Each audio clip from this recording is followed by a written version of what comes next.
Hey there beautiful friends, welcome back to my channel again. In this video, I am show you how to set your photo as wallpaper on mobile.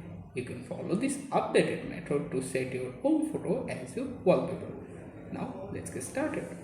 First, open Gallery app. Once the Gallery app is open, find the picture to set your wallpaper, open it up. After the picture is open, look at the three dots more icon, tap on it. Then find and tap set as wallpaper. However, here you can see the various options available there. If you decide to set picture as lock screen, so only tap on lock screen and wait to complete the process.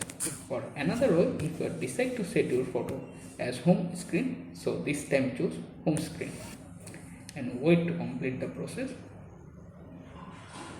Then hit the done button.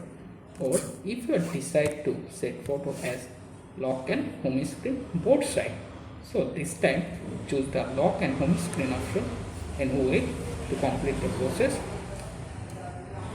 Once the picture is available in your phone, then tap on the done button top menu section and automatically set the image your wallpaper. Thanks for watching. Please subscribe.